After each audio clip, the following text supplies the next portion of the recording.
Presence here is causing people So the police have told me before in an email I am allowed to be in this area. Right, okay. What? So you're not allowed to be within 150 metres, like I say, because your mere presence is causing people harassment. So me personally, I'm not allowed to come within 150 metres of an abortion centre.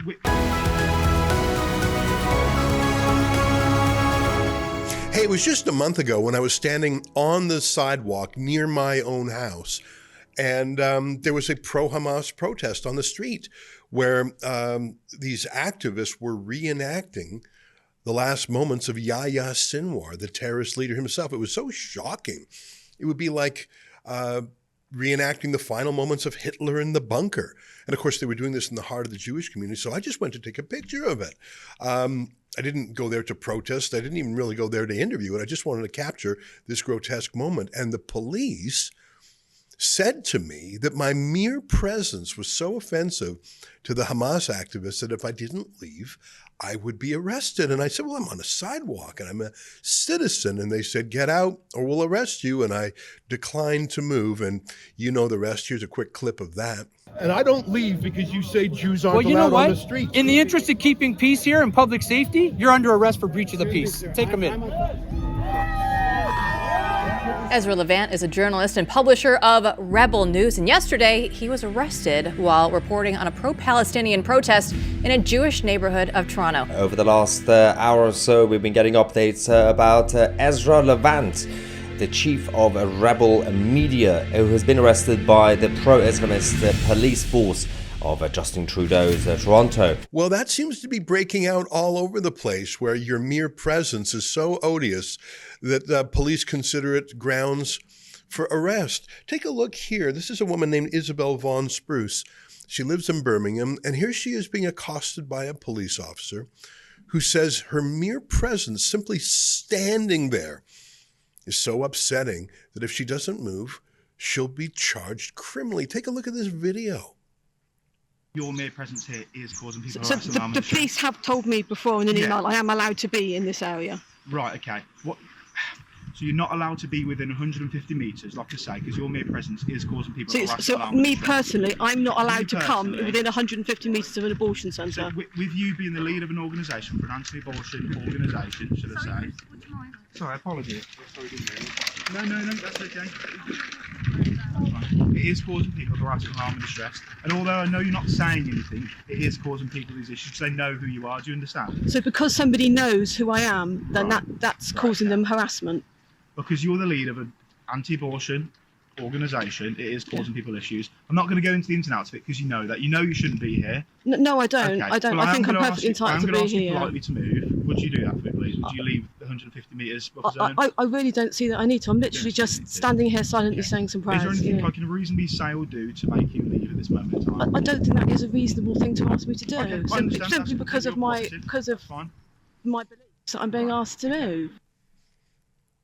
Well, that's Isabel Vaughan-Spruce, who joins us now via Skype from Birmingham, along with Lois McClatchy-Miller, who is with the Alliance Defending Freedom, who is helping Isabel fight back. Isabel, first of all, congratulations on holding your ground, and I think you've proved yet again the wisdom of recording your interactions with police.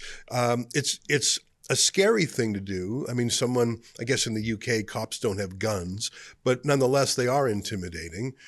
So good for you for holding your ground. Tell us a little bit more about that encounter. When was that, and how did it end? Were you in fact arrested?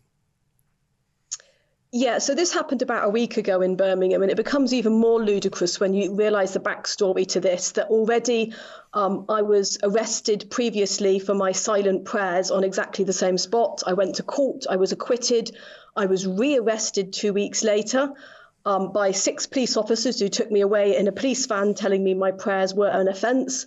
And even after that, I had police officers coming out trying to give me tickets, telling me I'd be fined. And in the end, I had to resort to making a claim against the police for unlawful arrest, for false imprisonment and for assault. And I received a settlement for that. And now since then, this has happened. So, before I was being told that my prayers were an offence. Now, effectively, it's me that's the offence. It's all very well giving me compensation, but if that doesn't translate into changes, what's it worth? It was never about me being out of pocket. It was about officers across the force behaving very unprofessionally or grossly misunderstanding the law, which still seems to be happening. You know, there are some people who get a black mark against them. It's almost like the police are instructed, go after this person.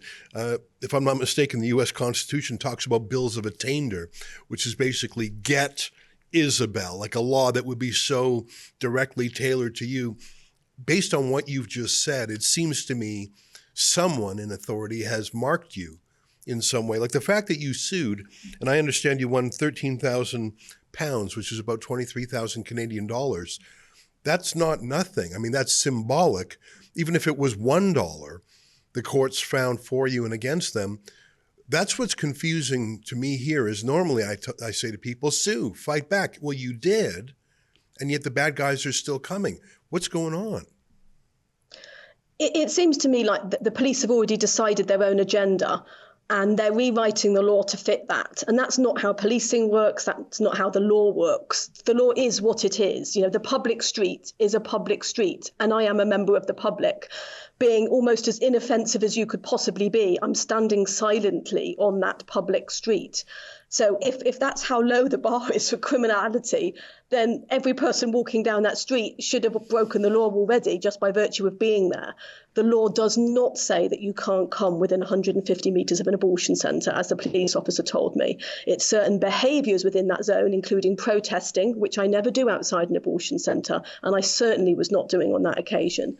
So we're really seeing two-tier policing because, you know, there's lots of people in that street who some people might find, you know, certain things that they believe to be offensive. You know, there's abortion workers who you know, walk down that street, and some people might find their work offensive. But that doesn't mean they're not allowed to walk down the street. We can't start criminalizing people, you know, because we disagree with them, which is essentially what has happened here. You know, I presume you're Christian and you were having a quiet prayer in your own mind, and I think that in particular has been deemed offensive by the police. I was in London for a massive rally of about 100,000 supporters of Hamas. Like, it was truly terrifying. And they were so overt and explicit with threats, with calls for violence. And the police were acting as concierges. It truly is two-tier policing. Let's ask Lois McClatchy-Miller. Lois, you're with ADF International, which is a free speech-oriented group that has other battles as well. What's the state of things now? In Canada, you can sue the government for violating your rights, and you can sue for a kind of punitive damage against the government called charter damages. That's just what it's called in Canada. And you can sue for an enormous amount to sort of teach the government a lesson. It would be sort of the equivalent of exemplary damages in civil court. I don't mean to get into too much jargon. I'm just saying, if the government keeps on misbehaving, courts have the power to really punish them. Is there such a thing in the United Kingdom? If the police continue to harass Isabel, even though the courts have exonerated her, is there some way to tackle the police in a way to get them to comply with the law themselves? Well, this actually forms part of a broader story, which Isabel has been involved with, where we've constantly seen police step out of bounds of the law when it comes to buffer zones, these zones that the government have implemented around 150 metres from abortion facility. That's right, not just at the door, but across several streets. Unfortunately, the confusion that we've seen is, while Isabel has interactions where she's able to prove that the police have been in the wrong, in other parts of the country, we have other individuals that we're supporting who have been convicted for nothing more than standing praying silently in their head. Adam Smith Connor was a military veteran in Bournemouth, and just in October there, he was found guilty of a crime because of his silent prayers in his head, and we'll be supporting him to appeal that judgment in July. So I think what we're seeing is a difference across the country. Depending on where you are, police might interpret this law differently, and to us that says, well, it's a bad law. It's too vague. It's too vague if these police officers see it so differently between one person standing silently getting a payout of £13,000 and one person getting a conviction in which they had to pay the authorities £9,000. And so I think what we're pushing for right now is clarity, is for the government to come out and say, you know what, silent prayer is never a crime. Thoughts are not a crime. Someone's mere presence on a street is obviously not a crime. And we really need that to be emphasized from the authorities involved. Oh, hi, it's Isabel Vaughan here in Toronto with an important message because we need your help. Independent journalism in Canada is under attack. Government censors, big tech deplatformers, and the dying legacy media are all working together to maintain exclusive control on the information you receive. They don't want you to hear other voices like ours, and they really don't want you to be informed and to think for yourself.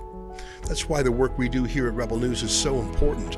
Our on-the-ground reporting, independent news shows, and special content you won't find anywhere else. It's all designed to give you trustworthy information and alternative viewpoints so you can decide for yourself.